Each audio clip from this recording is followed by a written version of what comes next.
साथियों, सभी को नमस्कार।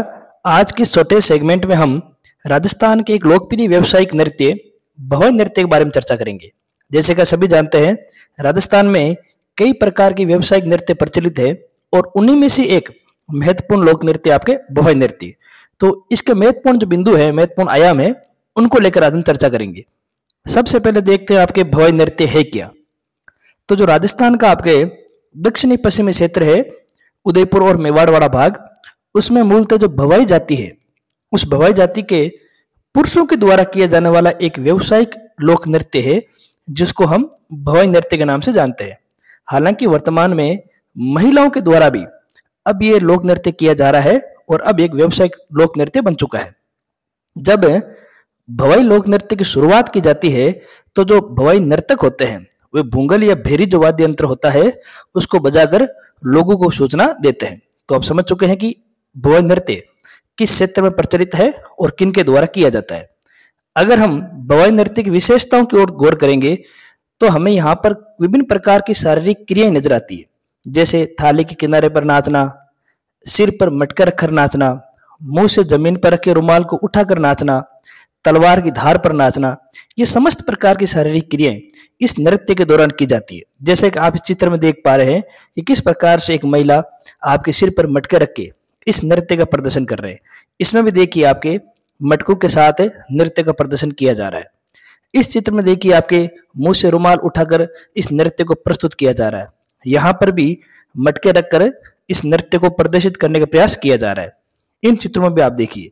तो कहने का तात्पर्य हो गया कि भवाई नृत्य अपनी शारीरिक क्रियाओं या शारीरिक लचकदार जो लय होती है, उसके लिए जाना जाता है।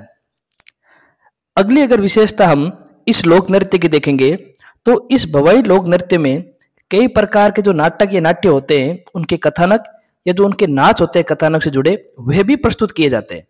जैसे यहाँ पर कुछ आपके लोक नाट्यों के कथानक या नाच के नाम लिखे हैं। इन सब का प्रदर्शन भवाई नृत्य के समय भवाई नर्तक करते हैं। जैसे सूरदास, शंकरिया, डोकरी, बोरा बोरी, ढोला मारू, बीकाजी, पटेल, पटेलन, ये सारे के सारे जो नाच हैं या जो आपके कथानक है, इन सब का आपके प्रस्तुतिकरण इस लोक नृत्य के समय किया जाता है।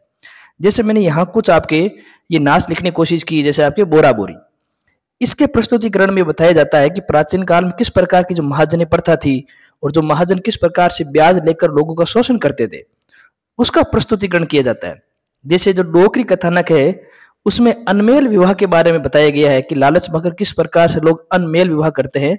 ये सारी बातें हास्य व्यंग में बताई गई है। शांता गांधी के नाटक जुस्मा ओडन है, उसको भी इस आपके लोक नृत्य के माध्यम से मंचित किया जा चुका है। तो इस लोक नृत्य में विभिन्न प्रकार के जो नाट्य हैं, उनसे जुड़े जो कथानक है, जो नाच है, उनका प्रस्तुतिकरण भी होता है। इस बात का भी आप ध्यान रखेंगे। अगर हम इनके कलाकारों की बात करेंगे, तो पुरुष कलाकार में जो रूप सिंह राठौड़ जयपुर के हैं, सांगीलाल जी जिन्होंने इसका प्रदर्शन आपके चीन में किया है, दयाराम भील हैं, प्रमुख पुरुष कलाकार माने गए हैं। अगर हम महिला कलाकारों की बात करेंगे, तो जोधपुर की कृष्णा व्यास, लिटिल वंडर के नाम से आपके प्रचलित है श्रेष्ठा सोनी, बाड़मेर की तारा शर्मा, अस्मिता काला और लासी प्रजापति, ये आपके कुछ महिला आपके लोक नर्तक हैं इससे जुड़ी हुई। जो अस्मिता काला है, उन्होंने 111 मटके रखकर इसको प्रस्तुत किया, तब उनका नाम Limca book of world record में दर्ज किया गया था। इसी प्रकार जो लासी प्रजापति है, उन्होंने भी अपने सिर पर 125 मटके रखकर इस नृत्य को करके रिकॉर्ड बनाया था।